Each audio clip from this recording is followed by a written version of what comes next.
तो आज मैं आपको बताने वाला हूँ कि मेगास्थनीज कौन था।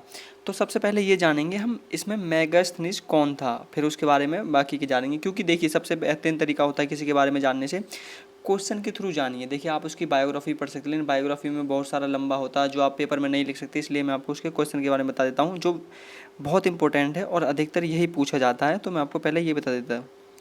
देखिए मेगास्थनीज कौन था, ठीक है। ये कई बार रिपीट होने वाले क्वेश्चन हैं जो हर बार एंट्रेंस में सॉरी पेपर में, आप कोई भी पेपर दीजिए तो उसमें ये रिपीट ही हो जाते हैं। ये कुछ इस टाइप के क्वेश्चन हैं।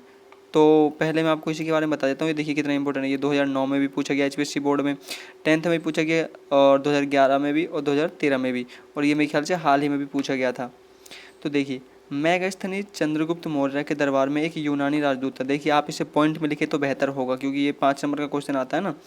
देखिए एक यूनानी राजदूत था, ओके। तो ये भी आप इसको याद कर लीजिए।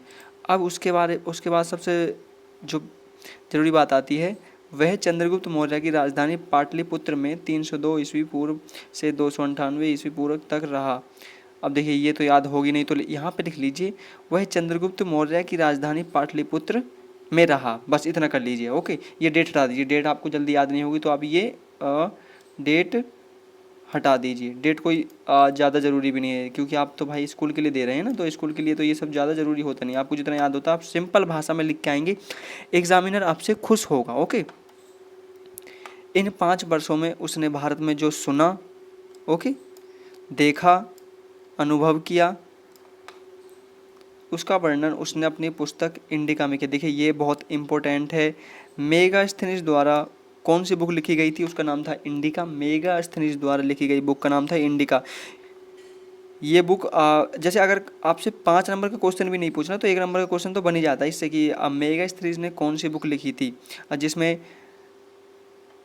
चंद्रगुप्त मौर्य के बारे में पता लगता है। तो इस बुक का नाम था इंडिका, ओके। तो ये आप याद रखिएगा।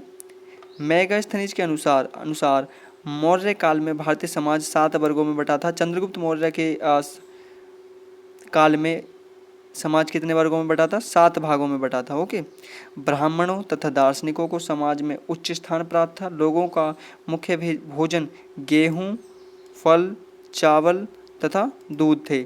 यज्ञ तथा बलि के अवसर पर लोग मदिरा पान भी करते थे। उस समय लोगों का मुख्य व्यवसाय कृषि था। देखिए उस समय के लोगों का जो मुख्य काम था, जो जरूरी काम था, जब वे काम करते थे वह था कृषि, यानी खेती करते थे वे, ओके। तो ये भी इम्पोर्टेंट है।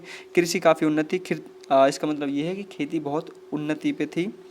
राज्य सिंचाई का प्रबंध करता था। कुछ लोग व्यापार भी करते थे। वस्त्र बनाने का उद्योग काफ़ी उन्नत था। तो यहाँ तक आपको समझ में आ गया होगा। आप चाहें तो इसका एक स्क्रीनशॉट ले लीजिए। ये मैं बता रहा हूँ आपको, ये काफ़ी इंपॉर्टेंट क्वेश्चन और ये हर बार कई बार पूछा गया है ये क्वेश्चन, ओके। Thank you.